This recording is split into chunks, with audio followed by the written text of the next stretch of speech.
म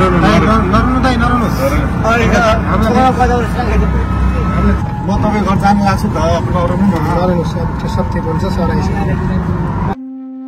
यो भिडियो केही दिन अघिको गाडी चार्ज लगाएर हामी अटोमा चढेर नजिकै जाँदै थियौं।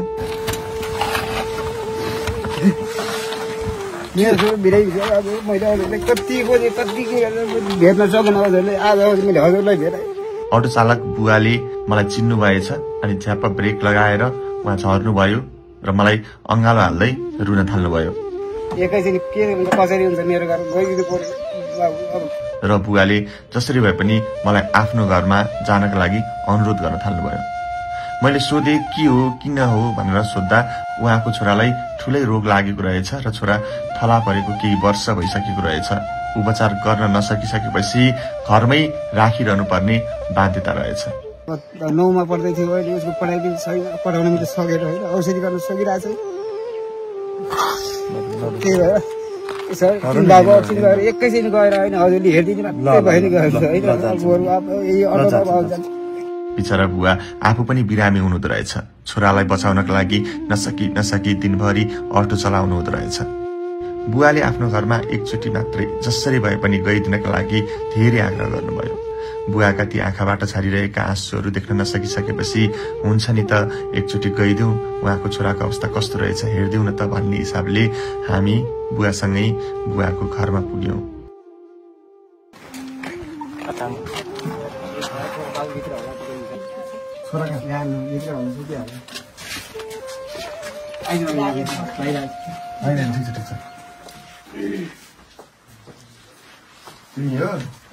नाम के हो तिम्रो? मेरो नाम राजु हो।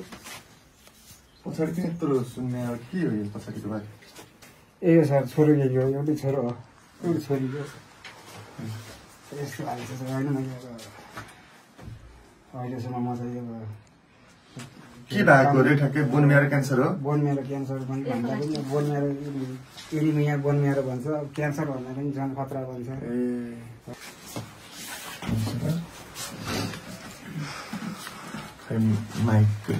बाबु हजुर, तिम्रो नाम के हो? मेरो नाम राजु बुरी। कति वर्ष पुग्यो? म अहिले 14 वर्ष पुगेँ।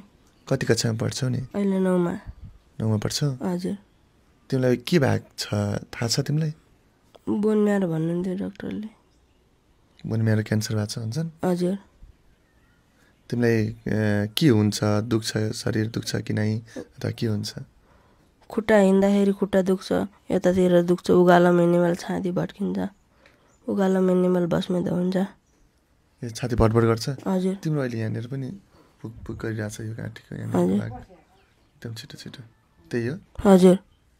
ए सास फेर्न गाह्रो हुने पनि हुन्छ? हजुर, सास फेर्न धौन्छ, उकालोमा छिटो भड्किन्छ, छिटो बस्ने गराइहाल्छ। अनि तिम्रो यो अनुहार नि कस्तो फुल्लेको जस्तो देखिया छ, के भएको हो यो? औषधि खाएर बढी। औषधि खाएर सुन्नेको हो? हजुर। शरीर पनि कस्तो सुन्नेको जस्तो छ बाबु तिम्रो त? हजुर, यतातिर फुल्लेको, छाला अलि फुल्ल्या छ। यो गालाहरू पनि फुल्लेको हो? हजुर। ए यो भाग त कस्तो फुल्लेको त नि? यो ठाउँ पनि के हो भन्ने पनि अहिले ठ्याक्कै मलाई थाहा छैन। अहिले अझै पनि मैले यहाँ सोध्न पाइरहेको छैन। म उहाँको अटोमा, उहाँ दाइको अटोमा जब बसेँ त्यसपछि उहाँ एक्कासी रुन थाल्नुभयो। उहाँ रुन थालिसकेपछि साथीहरूले क्यामेरा निकालेर खिच्न थाल्नुभयो। उहाँले आफ्नो मनको पीडाहरू भन्नुभयो। एकपटक मेरो घरमा हिँडिदिनुहोस् न प्लिज भोजराज भाइ, म तपाईँलाई धेरै खोजेको थिएँ, एकचोटि मात्रै हिँडिदिनुहोस् मेरो घरमा भन्नुभयो। यहाँ आउँदाखेरि अब यत्तिकै आएर बाबुलाई हेरेर जानुभन्दा एउटा सानो भिडियो चाहिँ बनाइदिउँ जस्तो लागेर सानो एउटा भिडियो बनाइरहेको छु। एकदमै दुखी छ जस्तो छ यो परिवार। दाइ एकदमै दुखी हुनुहुन्छ जस्तो छ। नानी तिम्रो नाम के हो? मेरो नाम वर्षा पुरी। तिमी उहाँको उसको भाइको बहिनी हो कि दाइ के अरे दिदी हो? दिदी हो। कतिमा पढ्छौ तिमीले? मैले 12 को एक्जाम दिएँ अनि अब फेरि अब पढ्दैन। किन अब पढ्दैनौ? पढ्नु पर्यो नि हैन? हजुर। पढ्न त पर्छ नानु। पढ्नु त पर्यो, घरको अवस्था यस्तै छ। ए भनेपछि पढ्न मन छ, घरको अवस्थाले गर्दा पढाइ छाडेको हो? हजुर। ए कति भयो पढाइ छाडेको? 1 वर्ष।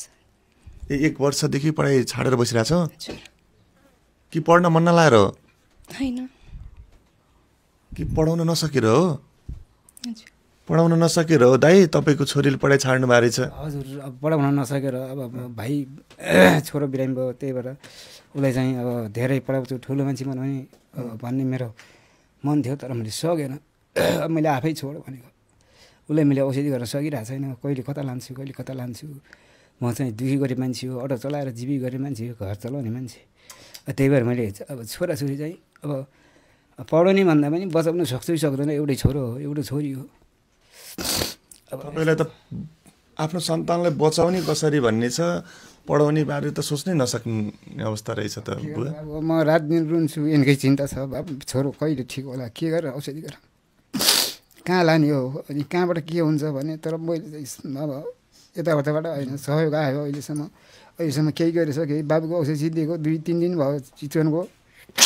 2 महिना भयो लगेको छैन अब औषधि पनि छुट्यो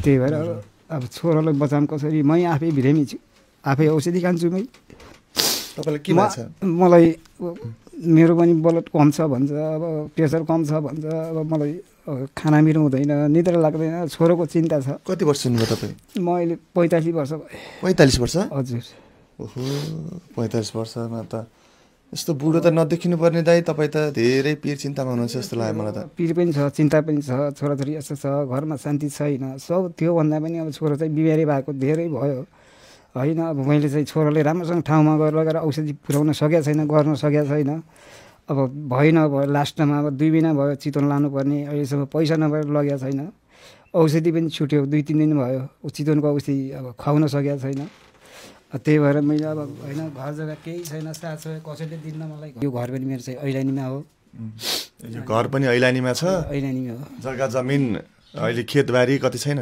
छैन केही छैन खेतको यो घरले जति चर्चा छ त्यति यो जमिन हजुर यति हो खेतको एउटा गर छैन बारीको एउटा टुक्रो छैन अनि केटाकेटीलाई होइन अब पढाउने लेखाउने अब ठिकै थियो मैले होइन बिरामी नहुँदा जसरी तसरी होइन मैले गरिरहेको थिएँ केटाकेटी सुख थियो शान्ति थियो अनि जब छोरो बिरामी भयो छोरीको पढाइ पनि छुटाएँ उसको पढाइ पनि अब छुट्ने भयो होइन यस्तो उमेरमा अब पढ्न सकेन मैले त आफैले पढेन होइन अब मैले छोराछोरी बनाउन सकेन तर त्यो भन्दा पनि मलाई के छ मान्छे छोरालाई बचाउन सक्छु कि सक्दैन अब साथसाथ मैले कसैले दिन्न अब चाहिँ आम्दानी केही छैन म आफै त्यसै बिरामी छु घरमा बसिरहेको छु अनि त्यही भएर अब हजुरलाई भेटाएँ कहाँ अब के गर्दा हजुरलाई धेरै खोजेको थिएँ धेरै सम्पर्क गर्न खोजेँ तर अहिलेसम्म भएको थिएन अटो चलाउने क्रममा हजुरलाई भेटाएर एकैछिन अब हजुरलाई घर अबसम्म जाम भनेर मैले चाहिँ आफैले हजुरलाई जबरजस्ती लिएर आएको एकछिन होइन हेर्नुहोस् के छ आउनुभयो राम्रो भयो मैले चाहिँ हजुरलाई होइन भगवान् भेटा जस्तो मानेको छु अहिले नरुनु दाइ नरुनु तिमीलाई त पढ्न मन त छ नि है हजुर 12 पास गर्यो हजुर 12 पास गरेँ अनि त्यहाँदेखि पढ्दै छु ए ब्याचलर जोइन हुने रहर थियो होला ब्याचलर जोइन भएन हजुर पैसा खर्च हुन्छ भनेर हो पैसा लाग्छ भनेर हजुर बुवाले पढाउन सक्नुहुन्न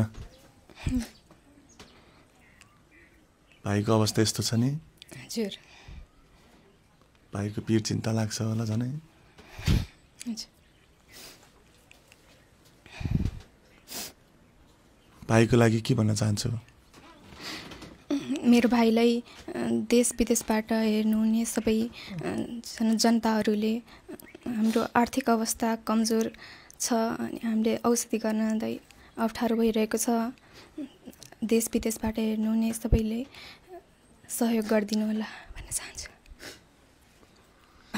तिमी त कमाउने भएको भए कमाउँथ्यौ होला नि अहिले तिमी पनि सानै छौ हजुर काम केही त गर्दैन नि कि जब सब केही गरेको छौ त केही गर्दैन कतै केही काम पायो भने त गर्थ्यौ होला नि होइन हजुर यतै बजारतिर केही काम पायो भने गर्छौ हजुर हुन्छ कतै केही काम पायो भने कतै भेट्यो भने घोराइतिर दाङ आसपासतिर म तिमीलाई भन्छु है छोरालाई अब कसरी बचाउने सोच्नु भएको छ घरमा स्थिति कम छ हजुर केही संस्था गाउँ संस्थाले आफन्तीले दिनुभयो र यहाँ चितवन लगेर उपचार गरेँ अब पैसा छैन पैसा भइदिएको भए चितवन जाने थियो, त्यहाँ पनि जाने होइन। अब घरमा भैँसी छ, त्यही दुधको पैसाले त्यही कति हुन्छ र घरमा यताउता गर्ने सबै ठिकै त्यही हो।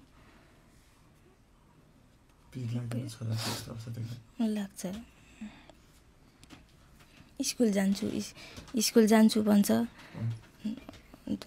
भर्ना भएको बेला पनि यहीँ महेन्द्रमा उसमा ब्लड बगेर कस्तो भएको थियो, धेरै ब्लड बगेको थियो।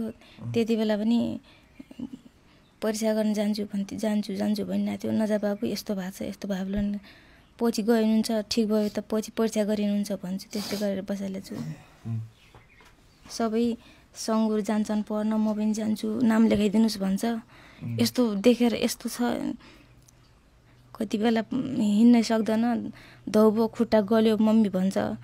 सब स्कुल गएको छन्, म पनि जान्छु, नाम लेखाइदिनुहोस् भन्छ। कस्तो त्यस्तो देखेर नि के गर्ने के गर्न सकेका छैन। तिमी अहिले स्कुल जान छाड्यौ? हजुर। कहिलेदेखि स्कुल जान छाड्यौ? मैले 10देखि। नसकेर हो? हजुर, हिँड्न सक्दैन, खुट्टा दुखिहाल्छ, छाती भट्किन्छ। पढ्न मन त छ नि? हजुर। धेरै पढ्न मन छ? हजुर। यो भिडियो धेरै मनकारी दर्शकहरूले हेर्दै हुनुहुन्छ होला, के भन्न चाहन्छौ? देश विदेशमा भएका दिदीबहिनीहरूले हाम्रो आर्थिक अवस्था बस्न कम छ, हाम्रो जति सक्नुहुन्छ त्यति सहयोग गरिदिनु होला। बाबाले कमाउने भनेको अटो चलाएर रहेछ? हजुर। त्यही पनि बिरामी हुनु रहेछ नि? हजुर। मलाई त कस्तो पिर लाग्यो। अब छोराको यो अवस्था छ, बुवा आफैमा बिरामी हुनुहुन्छ, त्यही अटो चलाउने रहेछ। त्यही अब यो भिडियो हेर्ने दर्शकहरूलाई के भन्न चाहनुहुन्छ? मैले उहाँहरूलाई के भन्न चाहन्छु, देश विदेश होइन, अब हुने अब दाजुभाइ अथवा दिदीबहिनी होइन, साथीभाइ हुनुहोला, सबैले मैले उहाँहरूलाई के भन्न चाहन्छु भनेपछि म चाहिँ धेरै पीडित होइन, पीडित छु। अहिले पनि धेरै दुःख पाएँ। अब छोरो बिरामी भयो, मेरो आर्थिक अवस्था कमजोर छ, मेरो घर जग्गा छैन। अब घर भनेको यही हो, ऐलानीमा छ। अब मैले अब अहिलेसम्म छोरोलाई जसरी यताउता अब गराएर चाहिँ अहिलेसम्म औषधि खुवाउन सकिरहेको थिएँ, तर मैले अब सकेन। म आफै अटो चलाएर अब घर खर्च चलाइरहेको थिएँ। म आफै बिरामी छु। त्यही भएर देश विदेशबाट जसले साथीभाइले हेर्नु भएको छ यो भिडियो,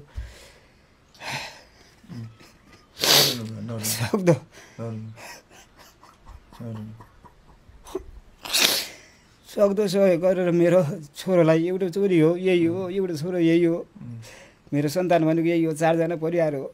अब जसरी हुन्छ सक्दो सहयोग गरेर जहाँबाट हुन्छ जसरी हुन्छ मेरो छोरालाई बचाइदिनु होला। म यति भन्न चाहन्छु साथीभाइसँग, यो सबै भिडियो सबैले हेरिदिनु होला। अब म यस्तो हालतमा छु, म आफै बिरामी। म यति भन्न चाहन्छु, अब साथीभाइ अब देश विदेशमा अब हुने हेर्नेहरूले अब सहयोग गरेर मेरो छोराले जहाँ हुन्छ जसरी हुन्छ अब औषधि अब उपचारलाई अब गरिदिने, अब सहयोग गरिदिनु होला। म यति भन्न चाहन्छु। दर्शकवृन्द, म यति बेला दाङमा छु। दाङको घोराई उपमहानगरपालिका वडा नम्बर 18 को अम्बापुर बाँसखोली अम्बापुरको बाँसखोली भन्ने ठाउँमा उहाँहरूको घर यो ऐलानीमा रहेछ। वनको यो जङ्गलको जग्गा ऐलानीमा उहाँहरूको यो घर रहेछ। सानो एउटा घर, जति क्षेत्रफलमा घर छ त्यही नै हो उहाँहरूको जग्गा भने पनि, सम्पत्ति भने पनि यही सानो घर हो, केही पनि रहेनछ। 1 महिनामै 30-40 हजारको त औषधि नै लाग्छ भनेर भन्नुहुन्छ। पहिला त अलिअलि ऋण काटेर औषधि खुवाए, तर अब त सक्ने अवस्थै भएन औषधि खुवाउन भनेर भन्नुहुन्छ। गरिबीले गर्दा यो भाइले अकालमै ज्यान गुमाउन नपरोस्। दर्शकहरूको साथ सहयोग भयो भने मृत्युको मुखमा रहेको यो सानो बाबु उसको जिन्दगी बाँच्ने थियो। मेरा भगवान रूपी दर्शकहरूसँग म हात जोडेर अनुरोध गर्न चाहन्छु, भिडियोको स्क्रिनमा नम्बर छ, हामीलाई सम्पर्क गरेर यो परिवारका लागि थोरै केही सहयोग पठाइदिनु होला। सहयोग पठाइदिनु भयो भने तपाईँले पठाएको सहयोग हामीले यहाँ ल्याएर उहाँहरूलाई दिनेछौँ। बाबु आफ्नो ख्याल राख, हुन्छ, राम्रोसँग बस है। हुन्छ। बाँचिन्छ, केही हुन्न। आत्मविश्वास सबभन्दा ठुलो कुरा हो नि है। हुन्छ आत्मविश्वासले पनि कति रोगहरू निको हुन्छ है। हिम्मत गर है। हुन्छ हजुर। केही सहयोग दर्शकहरू, केही सहयोग आफूले सकेको सहयोग गरिदिनु होला यो परिवारको लागि। हामी यहीँबाट हात जोडेर अनुरोध गर्न चाहन्छौँ तपाईँहरू माझ।